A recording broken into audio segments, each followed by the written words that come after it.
मैं अपना चेहरा छुपाकर अबॉर्शन के लिए आई थी। मैं इतनी जल्दी बच्चा पैदा करके अपना फिगर ख़राब नहीं करना चाहती थी। ये मैं कुल मिलाकर तीसरी बार अबॉर्शन करवा रही थी जब डॉक्टरनी बोली बच्चे की धड़कन आ चुकी है, इस नन्ही सी जान को मत मारो। पर मैंने उसे कहा कि आप अपना काम करो, मुझे ज्ञान मत दो।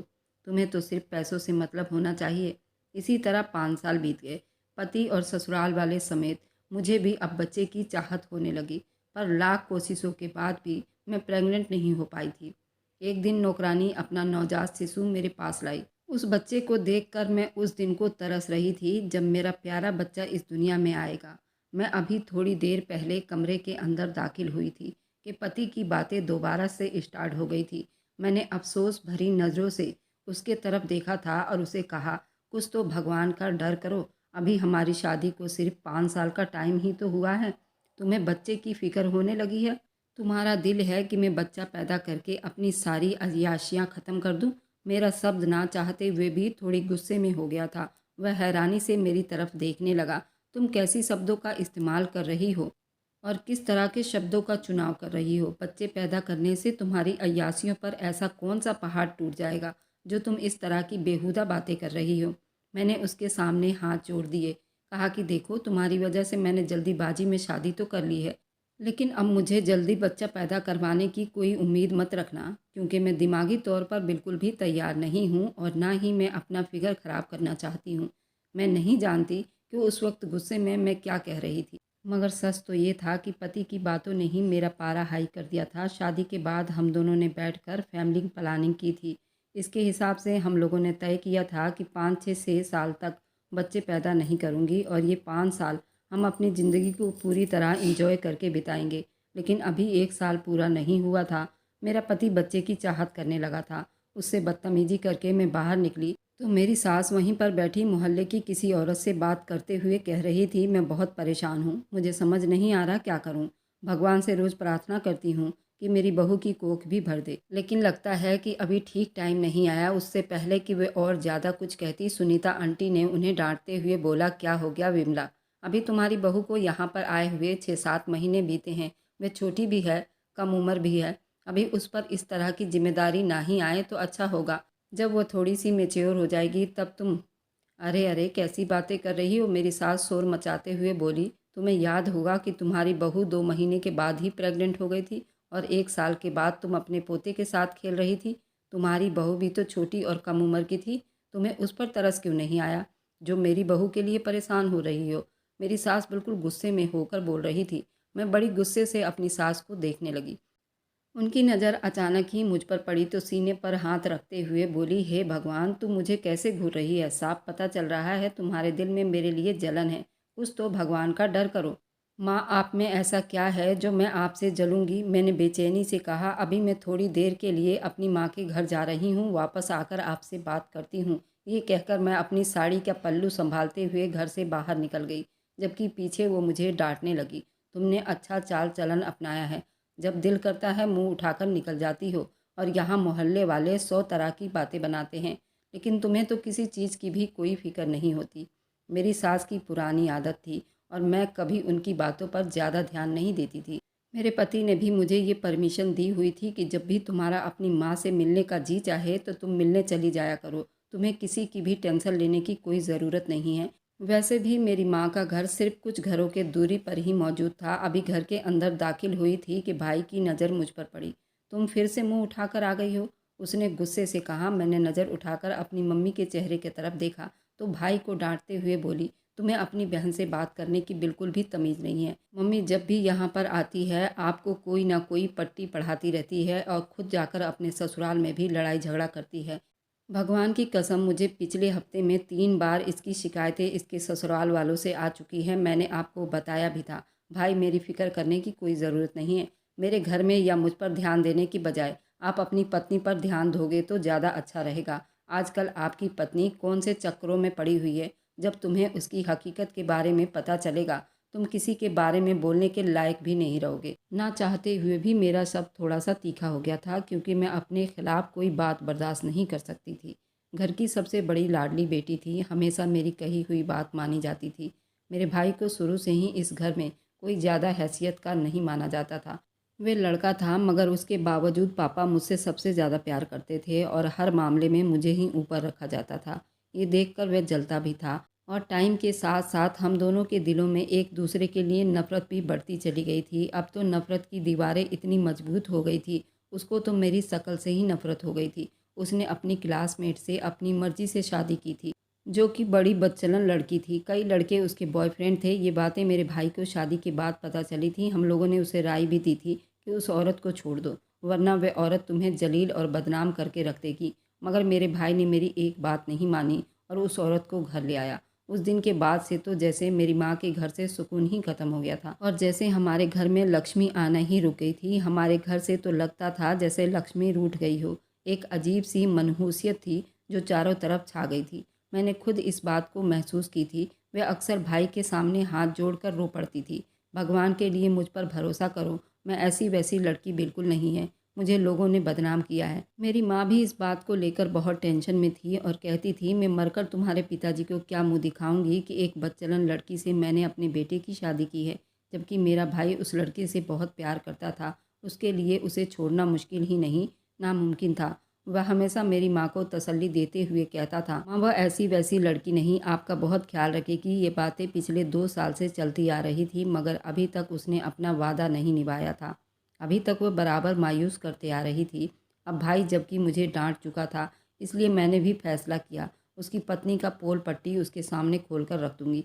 मेरे मोहल्ले की जिस लड़की के साथ मेरी दोस्ती थी, उसका पति काफ़ी घूमता फिरता रहता था।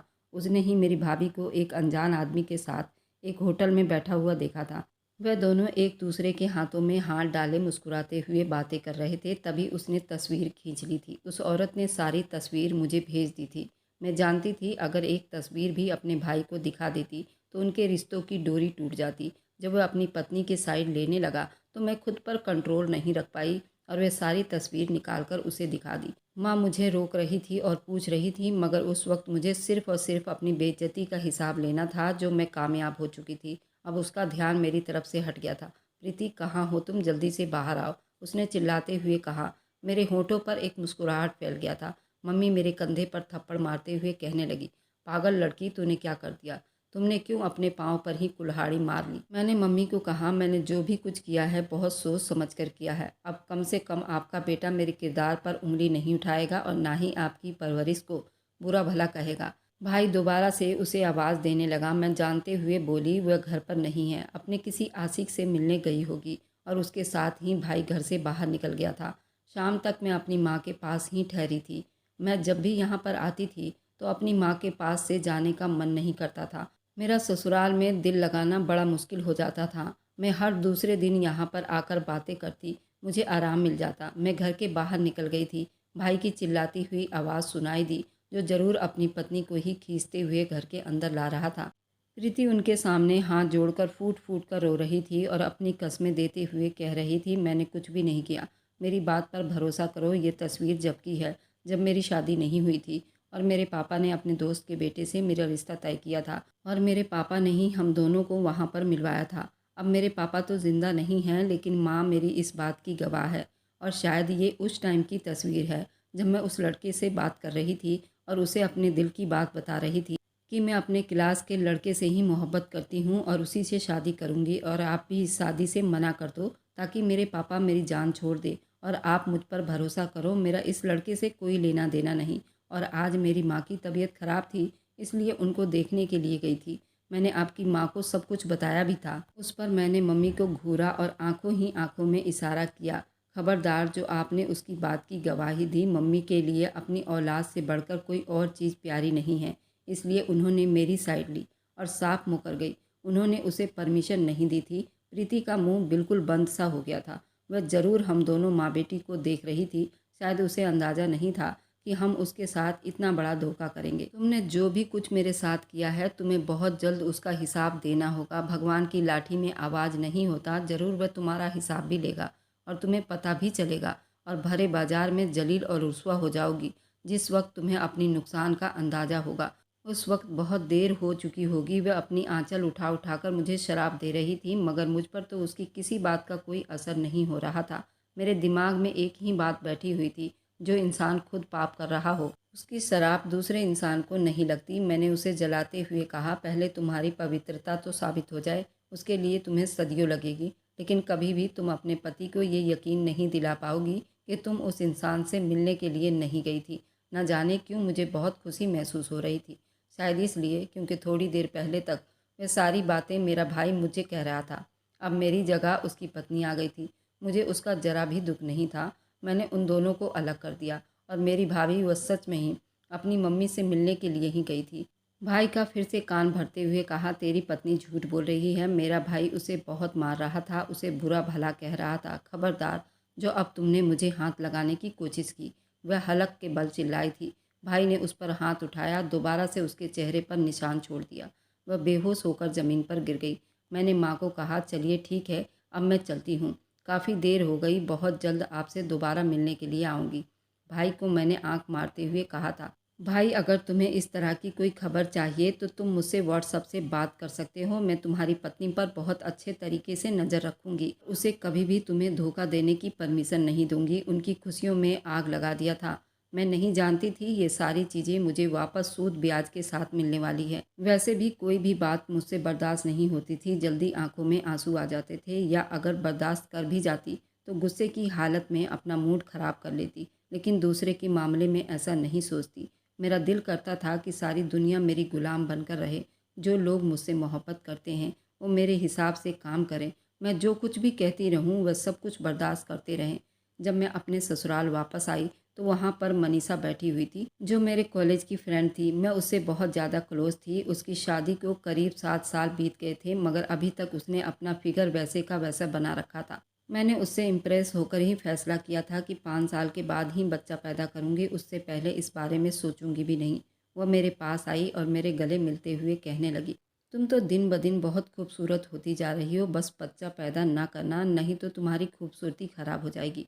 तुम्हारा पति भी तुमसे दूर हो जाएगा। मैंने उसे कहा कि टेंशन ना लो, मैंने तुम्हारी बात को अपने पल्लू से बांध लिया है। और जहाँ तक मेरे पति का सवाल है, वह कभी मुझसे नफरत नहीं कर सकते। उसे हर बार लौटकर मेरे पास ही आना होता है। वह जहाँ मर्जी चला जाए, मगर वह कभी भी मुझे भूल नहीं सकता। मेरे शब्दों में थोड़ा गर्व था। देखो, मर्दों पर इतना अंधा विश्वास मत करो।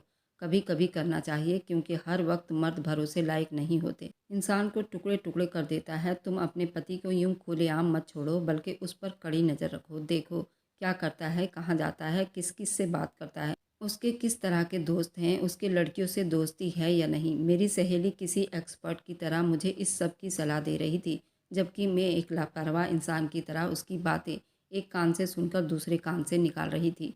मैं उन सारी चीज़ों पर भरोसा नहीं रखती थी और ना ही मुझे कोई ख़ास दिलचस्पी थी। मैं अपनी ज़िंदगी में मगन रहने वाली लड़की थी।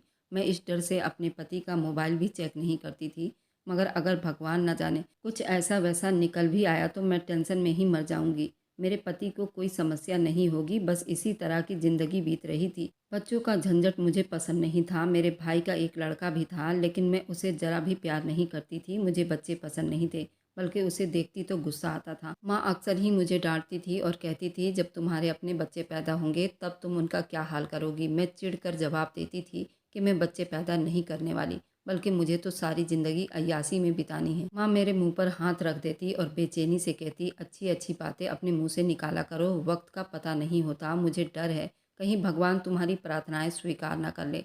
ठीक है, इसमें मेरा ही फायदा होगा। मैंने दोबारा से बेवकूफ़ी की बात की थी। मम्मी ने तुरंत अपने हाथ अपने मुंह पर रख लिया था। खबरदार, अब की बार तुमने ऐसी बात अपने मुंह से निकाली तो एक सही औरत की पहचान माँ बनकर ही होती है। उसे दुनिया के अच्छे बुरे चीज़ों का पता चलता है। उसे माँ की उपाधि मिलती है, और ये सबसे बड़ी उपाधि है। एक औरत की हैसियत बच्चे से ही मानी जाती है, और एक बच्चे से उसके पति के दिल में भी बहुत जगह बनती है। जिस औरत के पास बच्चा ना हो तो उसका पति भी उसे इज्जत नहीं देता, बल्कि उसकी हकीकत तो ये होती है, हर वक्त ही उसके सर पर तलवार लटकती रहती है कि उसका पति किसी भी वक्त किसी भी औरत से शादी कर सकता है, क्योंकि मर्द को अपनी नस्ल बढ़ाने के लिए एक ऐसी औरत चाहिए होती है जो बच्चे पैदा कर सके। औरत कितनी ही खूबसूरत, कितनी ही वफादार क्यों ना हो, लेकिन अगर उसमें बच्चे पैदा करने की ताकत ना हो तो वह दुनिया की सबसे बदकिस्मत औरत होती है। तुम कभी भी अपने लिए इस तरह की बात न करना। मुझे डर है तुम्हारी प्रार्थनाएं पूरी ना हो जाए। माँ बहुत ज़्यादा डर रही थी, जबकि मुझे उनकी बातों का कोई असर नहीं हो रहा था। मैं लापरवाही से कह रही थी, आप जो भी कह रही हैं ठीक हो सकता है, मगर मेरे ख्याल से इस तरह नहीं। मैं बिल्कुल अलग सोच रखती हूँ। मैं इस ज़माने की लड़की हूँ। मैंने जानबूझकर माँ के सामने अपने फिगर ख़राब होने की बात नहीं की, नहीं तो माँ से मुझे बहुत मार पड़ती। इसलिए मैं बहुत सावधानी से माँ से बात कर रही थी। दिन ब दिन इसी तरह बीतते जा रहे थे और मेरे पति की फरमाइशों में बढ़ोतरी होती जा रही थी। अब तो मेरी रोने वाली शक्ल बन जाती थी और मैं उसके सामने हाथ जोड़े हुए कहती थी, भगवान के लिए चुप हो जाओ। इस तरह की बातें करके मुझे परेशान ना किया करो। मेरे लाख मना करने के बावजूद भी मेरे पति ने अपनी इच्छा पूरी कर ली और करीब 1 महीने के बाद मैं प्रेग्नेंट हो गई। ये बात मैंने सब लोगों से ही छुपा कर रखी थी। मैं जानती थी अगर ये बात उन लोगों को बता दी तो एक नई मुसीबत मेरे गले पड़ जाएगी। एक दिन मेरी तबीयत बहुत ख़राब थी। मुझे बार-बार उल्टियाँ आ रही थी। मेरी सास के होठों पर मुस्कुराहट छाई हुई थी। उन्हें मुस्कुराता हुआ देखकर मुझे गुस्सा आने लगा। मैंने उन्हें कहा कि यहाँ पर मुझे सांस लेना दुश्वार हो रहा है और आप यूँ खुश हो रही हैं जैसे आपको कोई बहुत बड़ी खुशखबरी मिल गई हो। वह हंसते हुए बोली, खुशखबरी ही तो मिली है, तुम मेरे पोते की माँ बनने वाली हो। ये कोई छोटी खबर थोड़ी है। मैं पानी पी रही थी, पानी मेरे मुंह से किसी फुहारे की तरह निकला। ये आप क्या कह रही हैं? अभी तक तो मैंने डॉक्टर से चेकअप भी नहीं करवाया और ना ही उसने कुछ निशानियाँ बताई है। फिर से खुलकर मुस्कुराने लगी और कहने लगी, देखो बेटा, अपने एक्सपीरियंस के हिसाब से मैं तुम्हें बता रही हूँ, तुम कितना ही पढ़ लिख क्यों ना जाओ, लेकिन इसका एक्सपीरियंस मुझसे ज़्यादा नहीं हो सकता। पिछले 3 दिनों से तुम्हारी तबीयत ख़राब है। जब पहले दिन तुमने उल्टियाँ की थी तभी मुझे अंदाज़ा हो गया था, मगर मैं चुप थी और देखना चाहती थी क्या आखिर में ये सिलसिला कब तक चलेगा। खैर आज तो मुझे यकीन हो गया। बस जल्दी से मेरा पोता इस दुनिया में आ जाए। मैं उसके छोटे छोटे हाथों के साथ खेलूँगी, उसके माथे पर किस करूँगी और उसे अपने सीने से लगा लूँगी। उस वक्त अपने ख्यालों में खोई हुई बातें कर रही थी और मैं हैरानी से उसकी बातें सुन रही थी। पता नहीं लोगों को बच्चे में क्या दिखाई देता है जो इतना पागल हो जाते हैं। मैं एक ऐसी औरत को कॉपी कर रही थी जो एक बहुत बड़ी बिजनेसमैन औरत थी। मेरी वह दोस्त थी जिसकी बात मानकर मैंने ये फैसला किया था अपना फिगर ठीक रखूँगी। उसकी कुछ दिन पहले डिवोर्स हुई थी, मगर उस पर तो जैसे कोई फ़र्क नहीं पड़ रहा था। अभी उसको कुछ ही टाइम हुआ था डिवोर्स हुए और वह घर से बाहर निकल आई थी। वह अपनी बहुत बड़ी कंपनी भी संभाल रही थी जो ज़रूर उसके पति ने उसके नाम किए थे। अपनी ज़िंदगी में बहुत मगन और बहुत खुश थी, जैसे कोई गम उसे छू कर नहीं जा सकता। कभी कभार तो मुझे उसे देखकर बहुत हैरानी भी होती जब वह मर्दों के साथ कदम से कदम मिलाकर चलने की बात करती थी। मैं भी बहुत ज़्यादा आज़ाद ख्याल की लड़की थी। अपने पति के ज़्यादातर बातों को नहीं मानती थी, लेकिन हाँ, कुछ बातें ऐसी थी जिन्हें मानना मेरे लिए बहुत मुश्किल था। उनमें से एक ये भी था कि मैं बच्चा नहीं चाहती थी। मेरे घर में ही अभी 2 महीने पहले एक नई नौकरानी आई थी। मैं इस बात को किसी को बताना नहीं चाहती थी। उस नौकरानी ने मेरे दिल की बात को जानकर मेरी मदद करनी चाहिए। मुझे भी किसी ऐसे भरोसेमंद आदमी की तलाश थी, क्योंकि मैं अपनी माँ से भी ये बात नहीं कर सकती थी। मेरे ससुराल वाले तो इसके खिलाफ ही थे। वह नौकरानी मुझे बहाने से बाजार ले गई। कोई तुम्हारा साथ दे या ना दे, मैं तुम्हारा साथ दूंगी। मैं तुम्हें ऐसे डॉक्टर के पास लेकर जाऊंगी जो तुम्हारा काम मिनटों में कर देगी। और उस नौकरानी ने अपना कहा कर दिखाया। वह नौकरानी डॉक्टर के पास गई और मेरा ऑपरेशन करवा दिया। उस नौकरानी ने मुझे सलाह दिया कि तुम अपनी माँ के घर चली जाओ और मैं तुम्हारे सास से कोई ना कोई बहाना बना दूंगी। तबीयत मेरी बहुत ज़्यादा ख़राब हो गई थी। मेरे ससुराल वालों को यही बात बताया गया था। मैं सीढ़ियों से गिर गई थी। मेरी माँ मुझ पर बहुत ज़्यादा गुस्सा कर रही थी, मगर मैंने अपनी माँ को बातों के जाल में फंसाकर चुप करवा लिया था। अब मेरी खुशी का कोई ठिकाना ही नहीं था। मेरा पति दूसरी तरफ बहुत उदास हो गया था। वह हर वक्त ही अपना मुंह लटकाकर बैठा रहता था। मैंने उसे कहा कि तुम ऐसी हरकतें कर रहे हो जैसे इस सब में मेरी कोई गलती हो। कुछ पलों तक तो मेरे चेहरे की तरफ देखता रहा। जब बोला तो मुझे उसकी आवाज़ किसी गहरी खाई से आती हुई महसूस हो रही थी। मुझसे कहने लगा, ये तुम्हारी ही गलती है। मुझे पता है कि तुमने जानबूझकर मेरे बच्चे को नुकसान करवाया है, क्योंकि तुम उसे इस दुनिया में लाना ही नहीं चाहती थी। मैंने तुमसे जब भी बच्चों के बारे में बात की तुमने हमेशा टाल मटोल किया। न जाने क्यों मुझे लग रहा था ये खबर सुनने के बाद तुम्हारा रिएक्शन कुछ और होगा। मैंने अपने कानों को हाथ लगाया और अपने पति को कहा, बस कर दो, भगवान के लिए मुझ पर और कितने ज़्यादा इल्ज़ाम लगाओगे। तुम जानती भी हो कि तुम्हारे ये शब्द मुझे कितनी तकलीफ़ दे रहे हैं। मैंने अब जज्बाती वार करनी शुरू कर दिए। मैं जानती थी कि वो बहुत जल्द ही जज्बाती हो जाता था। ऐसा ही हुआ था। वो मेरे पास आ गया और मेरा हाथ पकड़ते हुए कहने लगा, देखो, इसमें कोई शक नहीं, मैंने तुमसे मोहब्बत की शादी की, लेकिन तुम्हारी इस फालतू इच्छा को मैं पूरा नहीं कर सकता। मुझे हर हाल में बच्चा चाहिए। मैंने उसे कहा, कुछ दिन पहले ही तो मेरा एक्सीडेंट हुआ था। तुम्हें मेरा ज़रा भी ख्याल नहीं है कि मैं कितनी तकलीफ़ में हूँ। तुम सिर्फ़ और सिर्फ़ अपने बच्चे की ही बात करते रहते हो। एक बार भी क्या तुमने मुझसे मेरा हाल-चाल पूछने की कोशिश की? अब की बार थोड़ा-सा वह शर्मिंदा हो गया था। मुझे भी ये पता चल गया था कि पति को किस तरह से दबा कर रखना चाहिए। अब मैं इसी तरह से ही उसे इमोशनल करती थी और इसी तरह 1 साल बीत गया। मैं दोबारा से प्रेग्नेंट हो गई, लेकिन इस बार मैंने नौकरानी के अलावा किसी को भी नहीं बताया था। वह बहुत ज़्यादा खुश हुई और दोबारा से मुझे डॉक्टर के पास लेकर चली गई। कभी कभार मुझे हैरानी भी होती, क्योंकि वह खुद भी एक औरत थी, कैसे इतनी आसानी से किसी माँ को बच्चे की जान लेने की परमिशन दे सकती थी। हजारों तरह के शक मेरे दिमाग को परेशान कर रहे थे। इसी तरह मैं तीसरी बार अपना ऑपरेशन करवा चुकी थी। अब मुझे भी बच्चे की चाहत होने लगी थी। मेरी भी इच्छा थी मेरे घर में एक बच्चा पैदा हो, क्योंकि मैंने बहुत अय्यासी कर ली थी, अपनी मर्जी की ज़िंदगी भी बिता ली थी। अब मुझे वह कमी महसूस होने लगी थी जो हर औरत को होती है। मैंने हर तरह की दवाई वगैरह ट्राई कर कर देख लिया था, लेकिन अब मुझे कहीं से भी कोई आराम नहीं मिल रहा था। एक दिन रोती हुई मैं अपनी माँ के पास गई, तो मुझे ही मारते हुए कहने लगी, तुमने अपने भगवान की दी हुई भेंट को झुठलाया था। तुम्हें उस चीज़ की ही सज़ा मिल रही है। जब तुम्हारा भगवान तुम पर अपनी कृपा कर रहा था, तुमने अपने भगवान की बात नहीं मानी, बल्कि बहुत बड़ा पाप कर दिया। मैंने कहा कि अभी तक जो मैंने ऑपरेशन करवाया है, उन बच्चों में अभी तक जान नहीं पड़ी थी। मैं कैसे उसकी कातिल हो सकती हूँ? माँ मुझसे कहने लगी, कातिल उसी वक्त बन जाता है जब इंसान किसी बेगुनाह की जान ले रहा हो। उस बच्चे की वजह से ना तो तुम्हारी जान को खतरा था और ना ही तुम्हें किसी तरह की तकलीफ थी।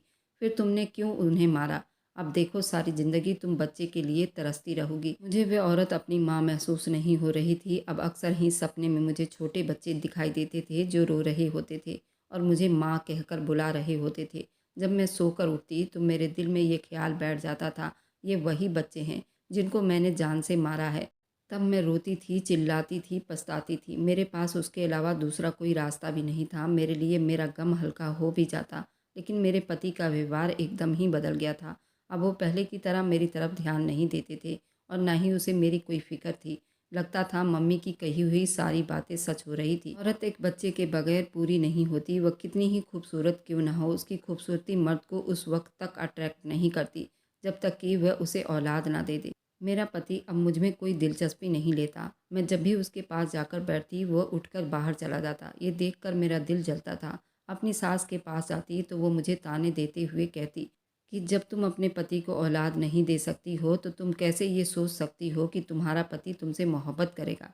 एक दिन तो उन्होंने मुझे बहुत डरा दिया था। वो मेरे कानों में बातें करते हुए कहने लगी, मुझे पता है कि तुम अपने तीनों बच्चों को खराब करवा चुकी हो। मुझे लगा था कि मेरे कदमों के नीचे से ज़मीन निकल जाएगी। मैंने बहुत हैरान होकर उनकी तरफ देखा। वह मुस्कुराहट अपने होठों पर सजाए हुए कहने लगी, फ़िक्र मत करो, मैं तुम्हारे पति को शिकायत नहीं लगाऊंगी और ना ही तुम्हारा रिश्ता ख़राब होने दूंगी, क्योंकि मैं जानती हूँ कि किस्मत खुद ही तुम्हारे साथ एक ऐसा चक्र खेल रही है। तुम्हारे पास पछताने के अलावा दूसरा कोई रास्ता नहीं बचेगा। उन्होंने मेरे कंधे पर हाथ रखा और मुझे झकझोरते हुए कहा, तीसरे बच्चे की तो धड़कन भी चलने लगी थी। डॉक्टर ने तुम्हें कितना मना किया था कि उसको जान से मत मारो, एक बेकसूर जान है, लेकिन तुमने उसकी बात नहीं सुनी और अपने ही बच्चे को इस दुनिया में आने से पहले ख़त्म कर दिया। तुम कितनी बुरी औरत हो। मैंने अपनी सास का हाथ पकड़कर रोना शुरू हो गई थी। मैंने उन्हें कहा कि बीते हुए कल में मत जाओ।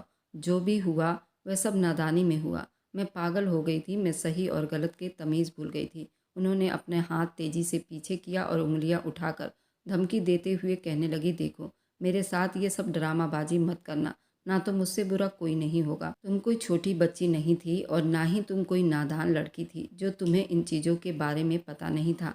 तुम एक एक बात अच्छे तरीके से जानती थी। तुम्हें तो उस वक्त सिर्फ अपनी फ़िक्र सताई जा रही थी। अब क्या तुम्हारा पति तुम्हारी तरफ देखता है? बिल्कुल नहीं, क्योंकि उसे पता लग गया है कि तुम एक बेमोल लड़की हो। ये सब मेरी वजह से हुआ है। फिर भी मैं इल्ज़ाम किसी और के सर पर लगाना चाहती थी। मैंने नौकरानी का नाम लिया तो मेरी सास खिलखिलाकर हंसने लगी और मुझसे कहने लगी, वह तुम्हारे साथ एक ऐसा खेल खेल गई कि तुम उसे सारी ज़िंदगी नहीं भूल पाओगी।